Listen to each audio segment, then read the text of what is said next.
communauté Nyamituna Pe Biano. Bonjour mon père, maman Régine, mon père. Si un prêtre peut aussi donner le sacrement de la confirmation. Question Andeko Jonathan et Moni, il y a hors sujet. Sango. Merci Ndeko Tuni Soki Nganzamba Kokipe Kokulisa Kotisa. Soki Tata Episcope a pessier permission, a pessier Ndingisa Tope Likoki Liango, a Koki Kosala.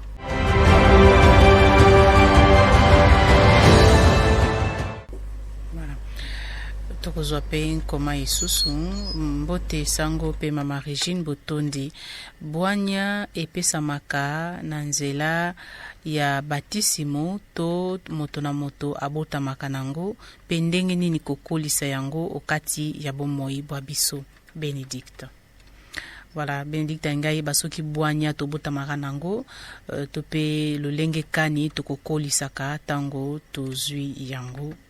Bwania bolikabo, Bwania bolikabo ya elimo santu epesame libiso na sacramento ya kotisa. Zambi na sacramento ya kotisa tokozwa elimo santu na makabo mae makabo nsambo. Pe makabo mae mazali personnel to pe charisme personnel.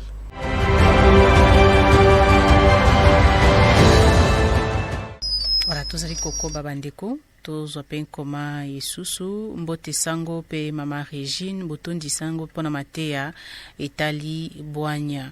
Bwanya ekobota likabo nini mususu pamba te tango ozali na bwanya ozali na mason.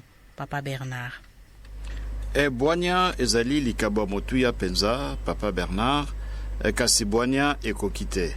Zambi tosengeli pe na makabo masusu ma etozwi tosengeli kotombola bobele bwanya te kasi makabo masusu pe bwanya ekosalisa biso pote awa tokoluka bolingi bwa Nzambe.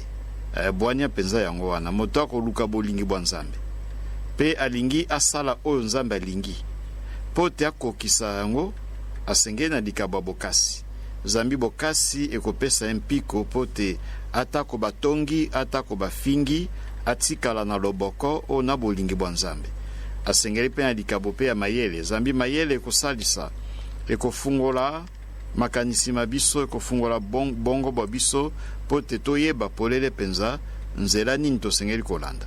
Yango wana moto ya bwanya mayele ekosalisa ye lokola ye alingi ayeba bolingi bwa Nzambe loko nini Nzambe alingi mayele ekosalisa ekopesa ye mwinda pote etalisa ye eloko nini Nzambe alingi pote akokisa yango.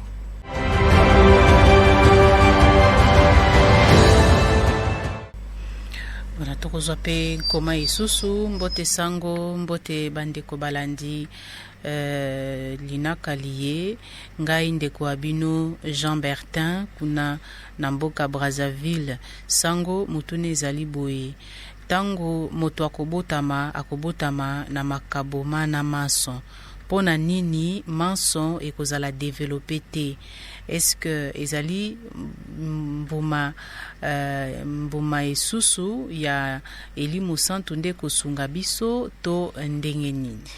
Moto tango abotami bo moto asengeli kobotama na molimo ndenge Yesu alobi yango na Santo Yohane eteni ya misato tobotama kambala ibale. Obotami kasi osengeli kobotama lisusu lokola te kokula batisimo. Na batisimo okomi mwana wa Nzambe. Awa okomi mwana wa Nzambe okomi bomoko na Nzambe kasi ozali na ino mwana moke. Osengeli kokola Nzambe pai na biso batisimo tozwaka yango na bomwana. Yango wana osengeli kolanda mateya tango mibu mikoki po tokula sakramento ya Eucharistia pe sakramento ya nkotisa. Na sakramento ya nkotisa okokula elimo santu na makabo mae sambo. Zambi tina makabo sambo ezali nini? Ezali pote tosalela Nzambe. Tosalela Nzambe pe tosalela baninga. Wana tina makabo sambo yango wana. Talaka tina nini na katechisme Église catholique batalisi biso te makabo sambo elimo santu ekitelaka biso tango tokuli kotisa. Zambi na tango wana tokomi deja bakolo mbula soki zomi na moko tope zomi na ibale ekosalisa pote na tango wana okoka kozala nzeneneke ya bolingo bwa Nzambe.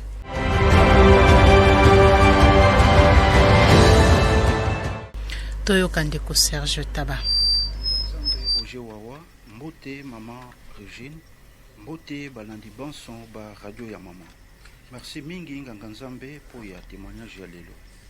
Nzokande soko tokotala bwanya eye susu atako tokoloba te ezali bwanya ya mokili oyo ya nse.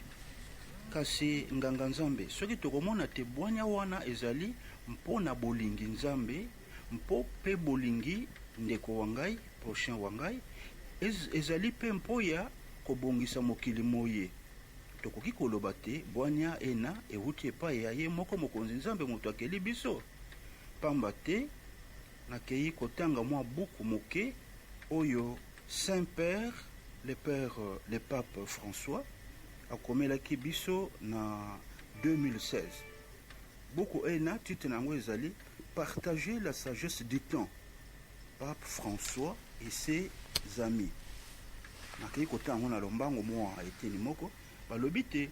En 2016, le pape François a pris contact avec Loyola Presse pour répondre à une demande, recueillir les histoires des personnes âgées dans le monde entier et permettre à leur sagesse d'inciter les jeunes générations à construire un monde plus aimant et davantage rempli d'espoir.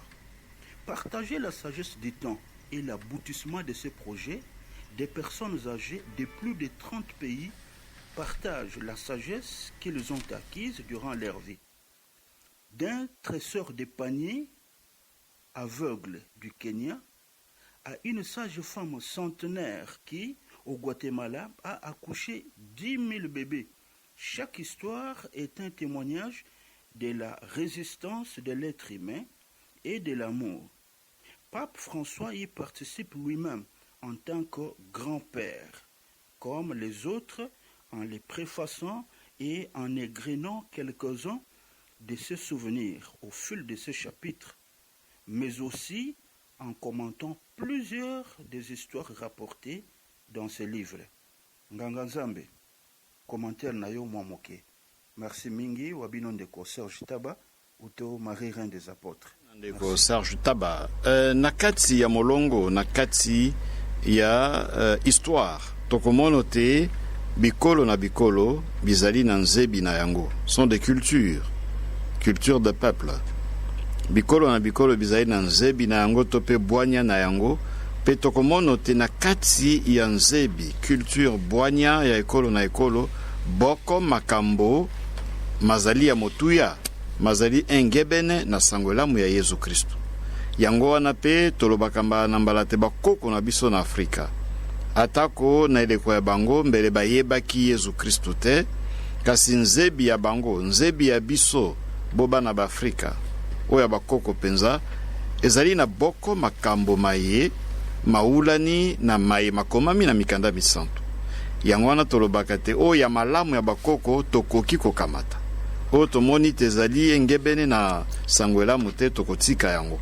Alors ezali normal. Donc na ba bisika biso kati ya molongo bisika bato bazwami na bikolo ba peuple ndenge na ndenge nzebi culture bwanya ezali na boko makambo maye makoki kosalisa pe lelo po ya kobika bo ba Kristo. Kasi tosengeli koyeba te tango batalisi biso boni na bomoi bwa biso ba Kristo awa tokuli batisimo tokuli kotisa tozwi makabo sambo elimo santo. Elingi koloba te oyo tozwi ezali la totalité, c'est la totalité des dons. Yango balobi ezali sambo 7 lokola elembo te ezali penza ekoki, c'est la totalité. Totalité wana tope oyo tozwi ezali na kati ya nzebi ya baye bazwaki libako akoyeba Kristo te. Et pas y a bango na koyikoloba sont des miettes de la sagesse, des préfigurations de la sagesse que donne l'Esprit Saint. Mais avec l'Esprit Saint, on a reçu la totalité des dons. Donc on a beaucoup se na koloba boy na lingala te bwanya wano to koyiko mono okati ya bwanya boko makambo maulani na sangwelamu ezali se kolengele biso na oyo elimu santo akopesa biso kasi eulami penza na oyo elimu santo apesi biso te. Mbote Sango pe Maman Régine, la femme sage bâtit sa maison, tokokuta nakati bwanya ya Nzambe pe ya mokili te. Maman Anne-Marie na Saint-Norbert.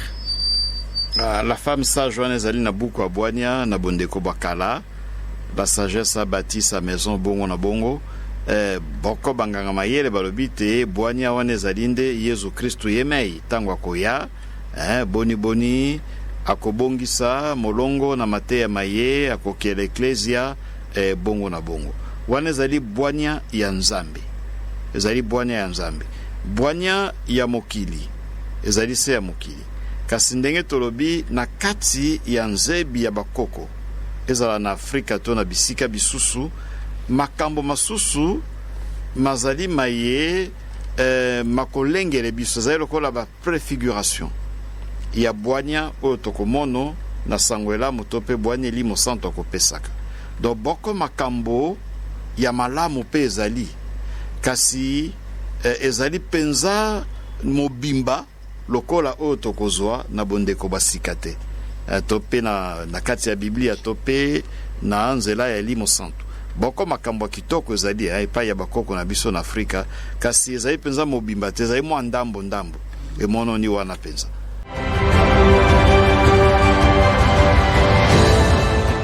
Maman Généreuse Matungulu Nassanoé Mawagali, bonjour Père Roger. Maman Régine, merci pour la catéchèse. Papa Natuni Boye, tango Nzambe akopesa biso bwanya pe mayele, pona nini na société bakolobaka na biso, cet homme est intelligent mais il n'est pas sage. Pona nini ekoloba makabongo. Wana ezali na ndenge ya mokili. Na ndenge ya mokili, mayele elingi koloba moto oyo akolisi mayele atangi mingi. Bwanya ezali ndenge ya kofanda na bato. Ça c'est la sagesse du point de vue humaine. Mosanto papa koloba on pe na mate ya maye. Bwanya na ndenge ya biso bato ezali nini ndenge ya kofanda na bato. Savoir vivre toloba bongo. Wana nde bwanya. Pe mayele ezali oyo tokolisi na kelasi. Moto mosusu atangi ya kolisi mayele na kelasi kasi ayebi kofanda na bato te. Yango bakoloba te azali na mayele kasi aza na bwanya te. Wana ezali pona biso okati ya mokili. Kasi bwanya oyo eutaka na elimo santo. Na mayele elimo santo akopesaka tokomono te ekendaka mbala mingi elongo. Zambi moto azali na bwanya oyo akoluka bolingi bwa Nzambe. Akoluka sala se oyo Nzambe alingi. Akosala yango pe na mayele oyo elimo santo akopesaka. Zambi likambo mayele sango Albert akote yango lobi yango ekosalisa biso po te toyeba bosolo. Bosolo ezali wapi, lokuta ezali wapi, bolamo ezali wapi, mabe ezali wapi. Talaka mayele ekosalisa biso bongo. Pe mayele ekosalisa biso po te tokota na bozindo penza ya liloba lya Nzambe. Na bozindo ya maye Nzambe alinga yebisa biso. Yango wana bwanya na mayele ekendaka elongo. Bwanya na mayele bo makabo maelimo santo ekendaka elongo. Zambi moto ya bwanya azali na posa koyeba volonté ya Nzambe pe moto ya mayele ye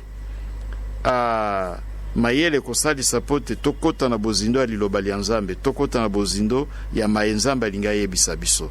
Yango wana na lisalisi ya mayele bolikabo bwanya ekokoka kosalisa po te tosala oyo Nzambe alingi.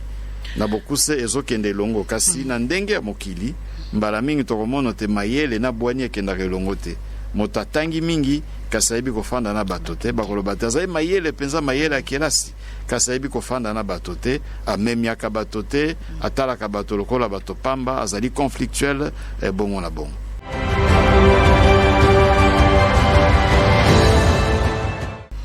Mituna mibale andeko Olivier de Dieu depuis paroisse Banabakintu ya Yambo alobi likabo ya bwanya ezosunga biso kosala manso na miso ya Nzambe kasi ekomelaka biso te na kosala manso na miso ya Nzambe bandeko basusu baninga to pe ba fiancé na biso bakomisaka ngo lokola point ya faiblesse kofanda ndenge nini na bato ya boye mutune ya Yambo yangwana ya mibale est-ce que mo Kristo akoki ko se spécialiser na likabo moko songolo to pakala a négligé likabo mususu. Voilà, mituna mibale ndeko Olivier de Dieu kuna na samba na bakintu. Merci mingi. Tokoki ko se spécialiser topé koko lusase likabo lioko to bosani makabo masusu te. Makabo Samueli mosantu tozwi yango tosengeli kokolisa yango manso elongo. Zambi soki okolisise likabo lioko ekobongo te. Toka matanda kisa ndenge ndeko alobi likabo ya bwanya. Lokola te mbala mingi penza na kati ya libota soki mwa boswani ezali ye lokola zai na bwanya akosenga te bayokana. Donc matate koti na kati ya libala balali na kanda tango balamuki ko kati ya bango bolongani o azai na bwanya koloba tofanda tosola toyokana. Soki akosenga bolimbisi asengi bolimbisi. Soki asengeli kolimbisa alimbisi. Wana ezali bwanya. Kasi ndenge ndeko alobi mbala isusu komono moninga kanisi te ezali point faible na yo. Abandi konyokolo yo. Alors na esika wana pote olemba te osengeli mpe kozala likabo ya bokasi. Bokasi oyo epesaka molende na kosalaka malamu. Zambi bwanya soki bokasi bozali te moya kokende mpe liboso ezali te. Ozali na bwanya olingi osala oyo nzambe alingi mpe okosala yango kasi oboso ya mikakatano mbele okolembe ozongi nsima. Po te olembe te osengeli na likabo bokasi. Yango wana tosengeli kotombola makabo manso maili mosantu makabo nsambo. Bobele likabo moko ebongi te. Zambi na likabo moko okoki kozala nzeneneke ya Kristu ndenge esengeli te.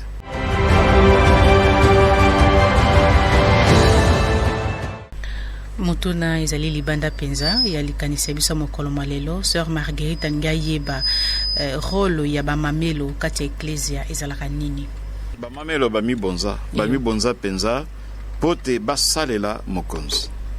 Okati ya ecclesia po kati ya mangomba mabango bazali na mangomba ebele penza lingomba ezali na spiritualité na yango ndenge na bango akobika longo na Kristu pe charisme ya bango lokola te ndenge ya kozala nzeneneke okati ya ecclesia po kati ya molongo bazali na mosala ya kitoko bakosala ya liboso penza bamibonzi na mokonzi po te manso bango bakosala basala yango bo bamibonza lokola bakosala makambo bo bamibonza bo bamibonzi na Kristu yango mosala na bango pe botaka mbuma ya kitoko. Tokomono te moto nyonso akolinga te bana bayeba tanga na ekole ya banani ya bamaseur pe mingi babetaka tolo ngai natangaka epai ya bamaseur ngai nafandaka na internat ya bamaseur mpo na nini Zambi esika banyango bazali mosala ekotambola malamu mpo na nini mpo bamibonzi mpo ya kosalela mokonzi na kosalelaka bongo bato kati ya ecclesia.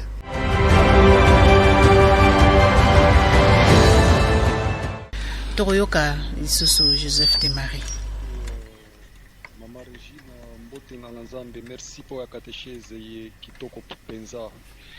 Tokoki ko évoquer doute critique ou bien oyo tobengi doute méthodique na kati ya likanda misantu po ete to éviter ba bêtise na Nzambe. Motuna ya mibale balobi concept bwanya ezali concept moko philosophique euti kaka na philosophie esika mosusu te ezala sagesse divine nyonso ezali englobé na oyo tobengi concept philosophique. Est-ce que ozali d'accord na yango? Pona kosukisa balobi moto ya bwanya avivaka lokola nzambe kati ya bato. Oza d'accord na affirmation wana? Merci mingi nganga nzambe mokolo molamu. Merci ndeko Joseph de Marie. Merci ndeko Joseph wa Marie ya moto abwanya azali lokola nzambe kati ya bato. Ezali pese bongo zambi tolobaki te moto ya bwanya ye akosala manso pote akokisa na bomoi boye oyo nzambe alingi. Yango wana oyo akosala ekotalisa polele te azali lokola penza nzeneneke ya nzambe okati ya bato. Bongo motuna ya liboso etali dutu méthodique kobeta tembe pote okoka koyeba bosolo biso tolobaka likambo dutu méthodique te wana uti epai ya bafilosophe ya solo banso basala philosophie totanga yango na kelasi. Kasi na kati na maimatali mabongi to makabo maelimu santu tokobenga yango discernement. Ezali kobete tembete kasi kososolo kokamata ngonga po ya koyeba bosolo ezali wapi lokuta ezali wapi. Wana etali penza likabo oyo tobengi likabo ya malako. Nakanisi jeudi tokozongela yango likabo ya malako to pe don de conseil yango ekosalisa po te tososolo toyeba lokuta ezali wapi, bosolo ezali wapi, bolamu ezali wapi, mabe ezali wapi. Kosala discernement bososoli ezali okati ya likabo ya malako to pe conseil. Kasi likambo etali doute méthodique wana ezali na ngambo ya bandeko babiso ba philosophe. Bwania euti kaka na philosophie. Zambi philosophie lingi koloba bwania, bolingo ya bwania, moto kolinga bwania philosophie, lokola kolinga bwania. Amour de la sagesse, c'est ça la philosophie. Alors, philosophie et lingi koloba bwania. Est-ce que bwania nyonso ezali philosophie? Talaka motuna to senge kotuna. Nakanisi bwania ezali concept moko ya liloba lioko eleki philosophie. Lobato kamata philosophie au sens large, ça va. Mais philosophie au sens strict, ça ne résume pas toutes les sagesses du monde. Absolument pas. Zambi, soki totali malamu tokomono te na kati ya molongo ba égyptien bazalaki na sagesse ya bango bwania ya bango o bakobenga mat. Bayuda bwania ya bango zali okuma. Bwania ya bango ndenge bakobenga yango na lokota la hébreu bongo na bongo. Elingi koloba te bwania ezali mingi penza nzebi ya bato kati ya molongo. Est-ce que elingi koloba philosophie na tiki eyano na bayebi ko définir tope kolobelo nini philosophie. Kasi na kati ya mikanda misanto tokomono te bwania ya bayuda na bondeko bakala oyo uti penza na okma mbelepe daat lokola savoir tope intelligence, okma bwania tope sagesse ekotalisa biso mingi penza mazali pratique ndenge ya kovivre, ndenge ya kozala lokola pe likabo ya bwania oyo elimo santo apesi biso ezali likambo ya makambo ebelebele ba définition ba théorité ezali likambo moko ezali penza etali ndenge ya etali plutôt ezaleli ya biso kati ya bato lokola te nalingi nasala likambo nasala ngo ndenge nini po te sepelisa nzambe boni esaleli ya ngai efandeli ya ngai ezaleli ya ngai ekoki kozala engebele na bolingi bwa nzambe. Donc monite sagesse c'est quelque chose de très pratique tant otakoloba likambo bwania, tandis que philosophie ezali mingi penza maimatali mayele kokolisa mayele ko réfléchir na maimatali bomoto maimatali nzambe maimatali molongo bongo na bongo.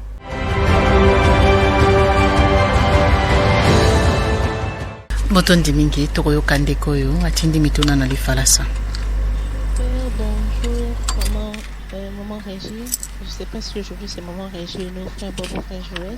Bon, comprenez-moi, en fait, je ne suis pas en ligne. J'envoie selon ma question que je pourrais écouter la réponse à la résolution, puisque je suis un peu occupée quelque part.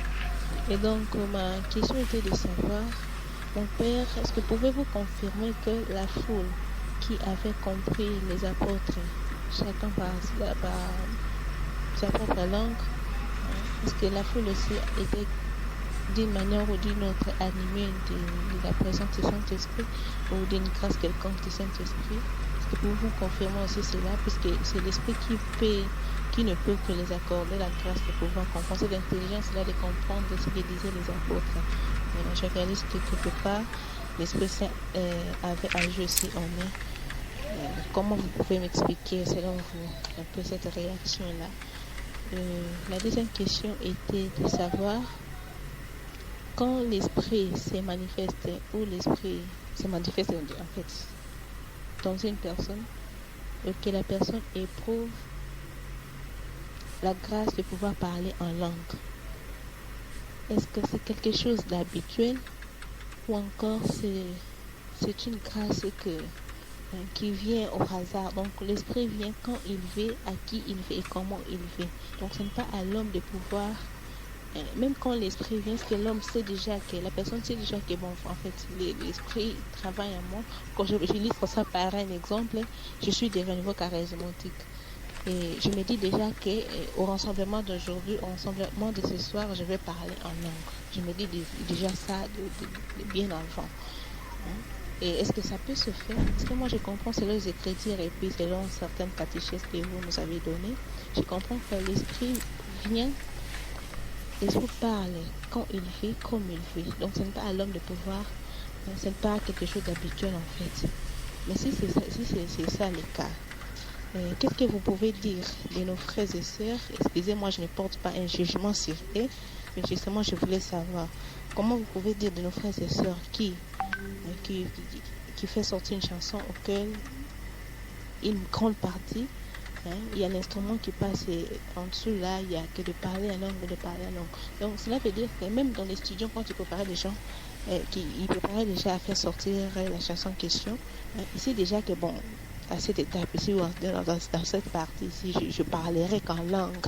Donc, comment vous pouvez expliquer ça? Est-ce que c'est normal? Parce qu'on comprend, il y a beaucoup de chansons là, quand on écoute, quand on auditionne, vous comprenez que même dans les studios, quand tu préparais déjà à faire sortir la chanson, excusez-moi, donc il se disait déjà, il comprenait déjà, je vous attendais déjà que non, à cette partie, je ne parlerai qu'en langue et qu'en sort. Est-ce que, bon, je ne pense pas un jugement sérieux, mais je voulais juste comprendre, est-ce que l'Esprit Saint peut agir de cette manière ou de cette façon-là, ou encore vous avez autre explication à nous aider ou à nous faire comprendre?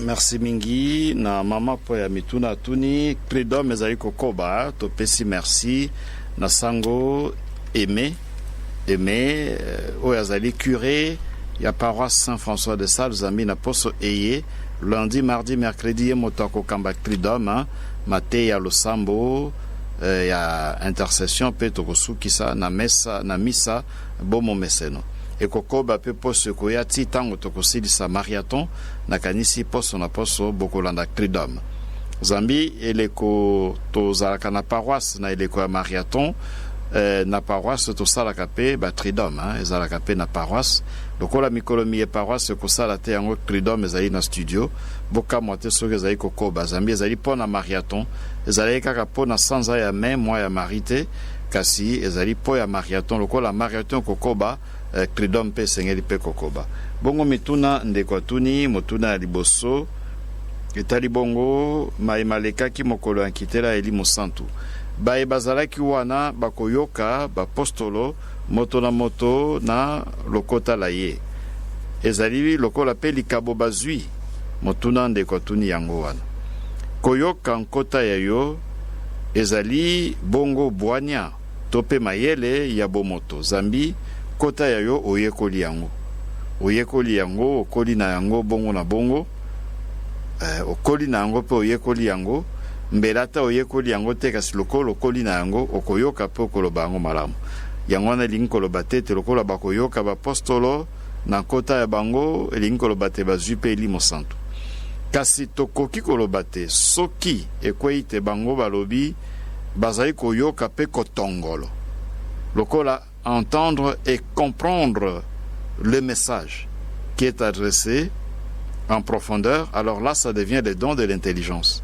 Zambi likabo ya mayele yango nde salisaka te tango ozali kolanda mateya oyo kaka te kasi otongolo moto alandi mateya tango alandi mateya atongoli ebeti motema moye pe alobi ndenge nganga nzamba alobi ndenge nayoki nasengeli kokokisa ngo na bomoi bwa ngai po ya likambo liye azwi mokano te oyo ye ayoki na mateya akokisa ngo na bomoi bwa ye wana ezali likabo ya mayele zambi likabo ya mayele don d'intelligence ekosalisa po te tokoka kotongolo maimatali mambima boyambi to mpe maimatali liloba lya nzambe bongo na bongo do ezali kodependre soki bandeko baye bazalaki mokolo ya nkitela eli mosantu bayoki se koyoka mayeba apostolo balobi wana ezali se likabo te kasi ezali se mayele ya bomoto kasi soki batongoli maye bapostolo balobi lokola te bayoki mayeba posolo bakoloba na nkota ya bango batongoli yango bakoti na bozindo po te bakokisa yango na bamoyeba bango wana elingi koloba te bazwaki elimo santu mingi mpenza likabo ya mayele.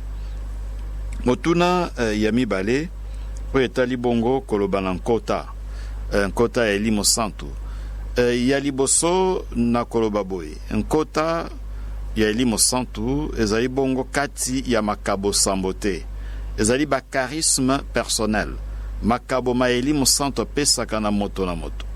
Yango wana bokeseni bozali kati ya makabo sambo ezali ba don permanent, ozali na yango tango inso obela te ezali, olia te ezali na tongo na pokwa makabo sambo efanda ezali ba disposition permanente ndenge komami na kati ya catéchisme ya Église catholique. Kasi ba charisme personnel mbala mingi ezali kasi okokokisa yango tango insote toka matalokola likambo etali guérison. Okoki kozala na charisme ya guérison lelo sambeli moto abiki lobi osambeli moto abiki te. Zambi ezali charisme personnel ezali ko dépendre na ba facteur ebele. Lokola pe likambo koloba kota elimo santu boko mbala mingi ekweyaka te tango akosambela bandi koloba lokota elimo santu kasi akoki koprograme yango te. Zambi ezali charisme personnel oyo ekokokisama mokolo nzambe alingi. Soki nzambe alingi te lelo ekokisama ekokisami, soki aboyi ekokokisama te, ezali kodépendre na nzambe. Kasi badon tope makabo sambo yango efandeli biso penza libela tosengeli kosalela yango ngonga inso. C'est à notre portée de cette don, mais les charismes personnels pas toujours. Loko la guérison tope parler à langue ezali kodépendre na nzambe. Soki nzambe alingi te lelo ekokisama ekokisami, soki aboyi pe aboyi ne. Alors on ne peut pas programmer de parler en langue. Nakoki ko programmer yango te. Zambi soki nzambe aboyi ekoki kosalema pe mikolo minso te. Soki ekomi kosalema mikolo minso ekomi suspect. Zambi ezali charisme personnel ezali kodépendre na nzambe ekosalema de temps en temps mbala na mbala boko mbala pe santu pola lobi te mobongo litope traducteur asengeli kozala wana po te asalisa bandeko bayeba eloko nini balobi. Atako boko balobi te don ya langue ezali pona koyebisa nzambe makambo. Mbala mingi ezali penza destiné na assemblée te kasi ezali lisolo ya moto azali kosambela ye na nzambe. Atako bongo santu pola lobi il faut qu'il y ait le traducteur.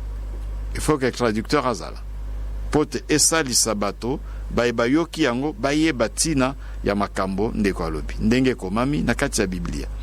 Atako mbala mingi na bisika losambo komono ndeko alobi na langue traducteur azali te kasi tobosa na tete na kati ya mikanda misantu c'est strict te le don de langue c'est accompagné de traducteurs tango akoloba mobongo le azali yango wana toyeba te nzambe moko abongisaka makambo. Lokola ezali likabo ya pesaka tango apesi likabo wana c'est kalengeli traducteur pe azali wana pote abongola yango. Alors ce qui traducteur azali te na lobi te eza lokuta, mais je dis seulement que c'est pas biblique.